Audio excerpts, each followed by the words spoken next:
তোমরা যদি কথা শোনো, কমিটি সদস্যরা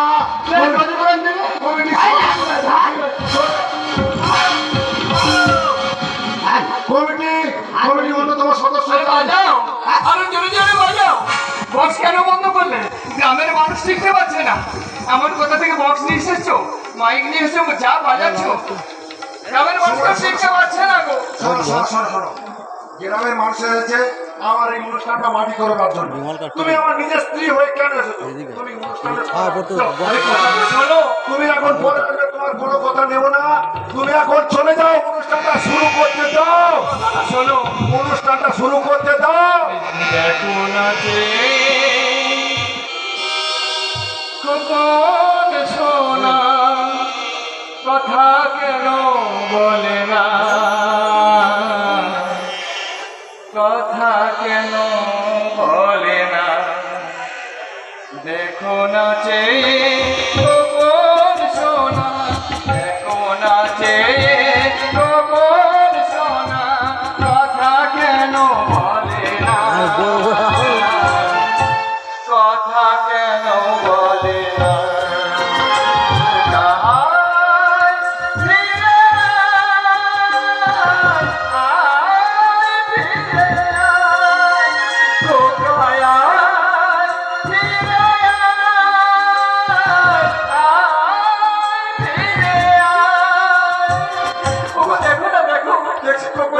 ঠান্ডা হয়ে যাচ্ছে, তুমি তো বয়স্ক মানুষ। ওগো বৌদি, তোমার তো অভিজ্ঞ। দেখো না আমার সমুদ্র বলছে ফোকার গা ঠান্ডা হয়ে গেছে। তুমি একটু দেখে দেখো না, দেখো না দেখো না আমাদের খবরের কি হয়েছে সুমতি, একটু দেখো না দাদু, দেখো না কি দেখেছো তুমি বলো না। ওরে লালু চুপ করে আছো, বলো তুমি। তোর খবর যে আর নেই।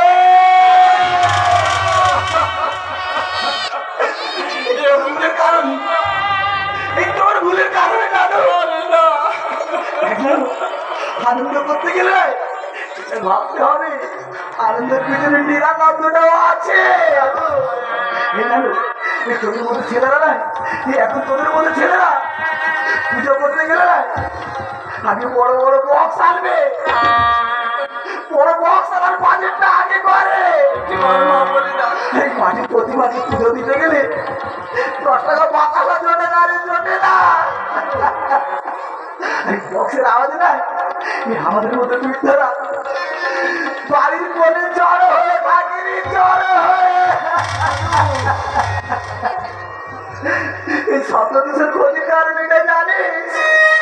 শব্দ দূষণ ক্ষতির কারণ হাহাকার চারিদিকে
কোলে নিবি,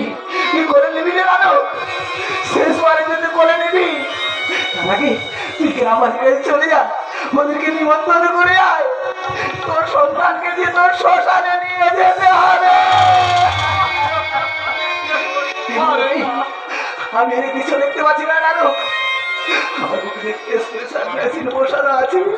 আমি বক্সের আওয়াজে আমি হয়তো মারা যাবো। হায় ভগবান,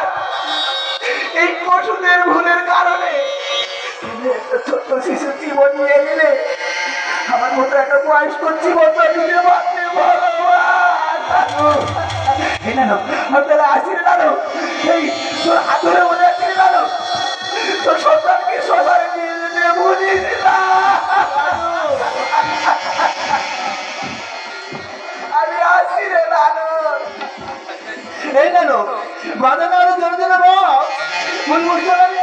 তুই যদি এত জোরে জোরে বস বাজাতিস না তোর সে যতবার কল করেছে তুই একবার না একবার ওদের রিসিভ করতে পারতিস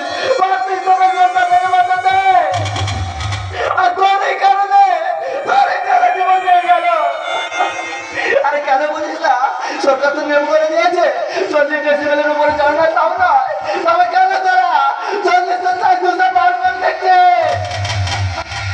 আরে লালো তোকে তো সান্ত্বনা দেওয়ার মতো আমার মুখে আর কোনো ভাষা নেই তবে যাওয়ার সময় একটা কথা বলে যাচ্ছি আমি গ্রামের মানুষদের খবর দিচ্ছি ওরা এসে সব কাজ করে যাবে আমি এখন আসলে জানো আমি এখন আসি সুমতি সুমতি এই চুপ করো আমার কখন শোনা যে আমার কোন শান্তিতে ঘুমাচ্ছে গো তোকে দেখো না আমি সুমতিকে কিভাবে সান্ত্বনা দেব ওই ঘুম ভেঙে যাবে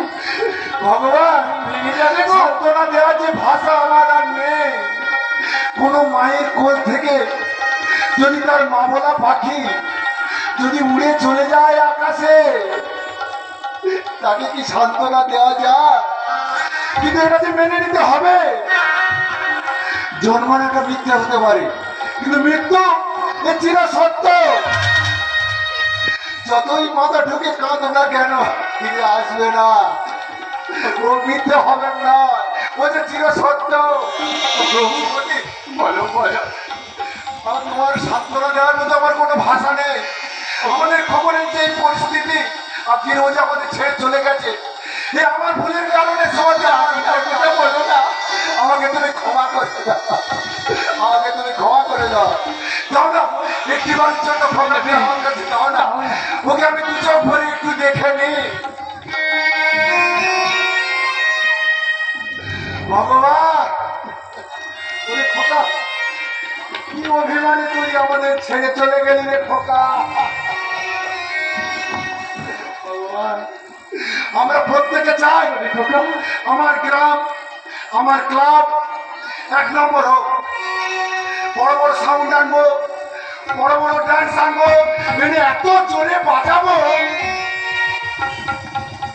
সেই বাজনাটা কার গিয়ে লাগবে তার জানার দরকার নেই ওই জন্য শাস্ত্রে বলেছে অন্যের জন্য গর্ত খুলে সেই গর্তে নিজেদের পরে মরতে হয় আমি চেয়েছিলাম আমি এত জোরে বক্স বাজাবো মানুষ শুনে স্তব্ধ হয়ে যাবে কিন্তু সেই পাপে যে আমি পড়ে গেছি সুমতি কি মনে হচ্ছে জানো সুমতি আমাদের এই খোকন কোনো অভিমান অনুতাপে চলে গেছে আমাদের কোনো পূর্বজন্মের অভিশাপের ফলে তুমি কথা বলো না তুমি কথা বলো না কি এমন পাপ করেছিলাম আমি পূর্ব জন্মে কর্ম ফলে সাজা দিলে অন্তর্যামী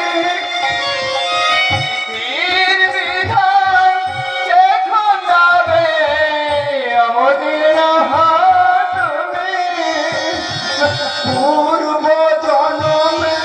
কর্ম ফলে সাজা দিলে অন্তর্যামী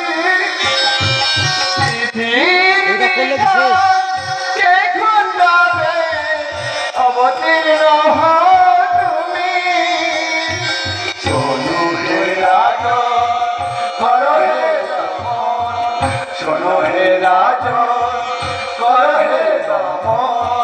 ঠাই দিও রাঙা পা ঠাই দিও রাঙা পা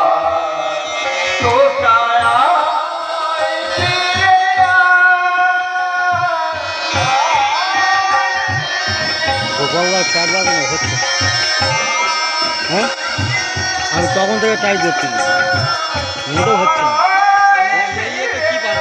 ওরে খোকা তবে একটু বাগানো দরকার